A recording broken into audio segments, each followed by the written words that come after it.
গিয়ারের সৌজন্যে বিশেষ আয়োজন ঈদে বাড়ি ফেরা।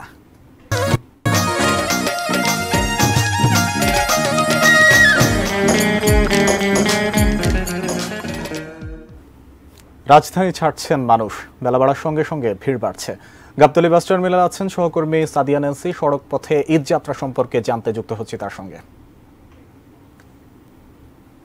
সকাল থেকে কিন্তু আমরা যাত্রী চাপ খুব একটা দেখতে পাইনি। আপনি নিশ্চয়ই দেখতে পাচ্ছেন যে স্বাভাবিকভাবে ঈদ বলি বা অন্যান্য যে কোনো উপলক্ষ বলি, গাবতলীর এই টার্মিনালটা কিন্তু অনেক বেশি যাত্রীদের উপস্থিতি থাকে, কিন্তু আজকে সকাল থেকে যাত্রী চাপ খুব একটা নেই। আমরা এখানে কাউন্টারে যারা আছেন তাদের সঙ্গে আসলে কথা বলার চেষ্টা করেছিলাম, তারাও কিন্তু একই কথা বলছিলেন যে স্বাভাবিকভাবে যাত্রী সংকটের কারণে এবার ঈদে গাড়ি ছেড়ে যেতেও কিন্তু কিছুটা ডিলে হচ্ছে।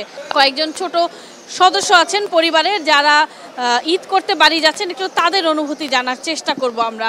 সবসময় তো ঢাকায় থাকা হয়, কিন্তু ঈদের সময় আসলে বাড়িতে যাওয়া হয়, সবাই একসাথে হয়, কতটা মজা হয়। গরু কেনা হয়েছে? হ্যাঁ, গরু কিনা হয়েছে, মামারা সবাই কিনেছে।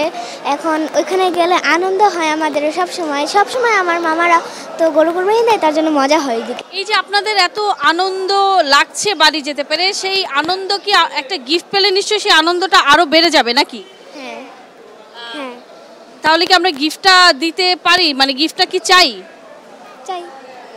আচ্ছা, আপনাদের জন্য ছোট্ট একটা গিফট রয়েছে গিয়ারের পক্ষ থেকে। নিশ্চয়ই এই জিনিসটা আপনাদের কাছে খুব ভালো লাগবে। আপনি কিছু বলতে চান? গিফট পেয়ে কেমন লাগছে? অনেক ভালো। তো সব কিছু মিলিয়ে যদিও আজকে একটু যাত্রী চাপ খানিকটা কম, তবুও মানুষ কিন্তু বাড়ি ফিরছেন, বাড়ি ফিরবে। এখন প্রতি চুমুকেই হবে অন্য লেভেলের টেস্ট। গিয়ার এখন পাওয়া যাচ্ছে মাত্র 25 টাকায়।